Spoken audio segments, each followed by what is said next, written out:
আপনারা আমাদের জন্য দোয়া রাখবেন। আপনাদের প্রয়োজনে, জাতির প্রয়োজনে যদি কখনো আমাদেরকে ফিল করেন, এই ফিল করাটাই হবে আমাদের জন্য আপনাদের একটা উপহার।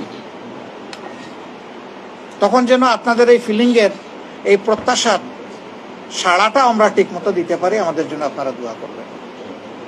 এবং আরেকটা কথা আমি ভেরি ভেরি ক্লিয়ারলি বলছি, বাংলাদেশের কোনো জায়গায় জামাতে ইসলামী অথবা ছাত্র সংগঠনের আমাদের সাথে যারা কাজ করে, যদি কোথাও আপনারা দেখেন যে কোনো মানুষ আমাদের এই আউটলুকের বাইরে, দৃষ্টিভঙ্গির বাইরে গিয়ে কোনো অপকর্ম করছে, তাহলে সে একজন দুর্বৃত্ত।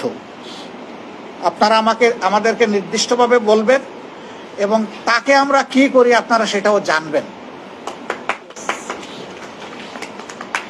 আমাদের নামে কে কি বললো এটাকে আমরা বদার করি না, আমরা বদার করি আমাদের বিবেককে। আমার বিবেক কি সাক্ষী দিচ্ছে, আমি কি সঠিক পথে আসি না আমি বেঠিক পথে। যদি সঠিক পথে থাকি তাহলে পরিবেশও সাক্ষী দিবে, মানুষও সাক্ষী দিবে। আমরা আপনাদের সহযোগিতা চাইতে এসেছি বিশেষভাবে এই পরিস্থিতিতে একটা ব্যাপারে, যে কোনো দুর্বৃত্ত কোথাও আমাদের নামে, আমাদের লেবেল, আমাদের ব্যানার, আমাদের স্লোগান ব্যবহার করে এরকম কাজ করছে কিনা। যদি আপনারা মানে এরকম কিছু আপনাদের কাছে থাকে, সারা বাংলাদেশের যেখানেই হোক, আপনারা আমাদেরকে একটু সাহায্য করবেন এই তথ্য দিয়ে।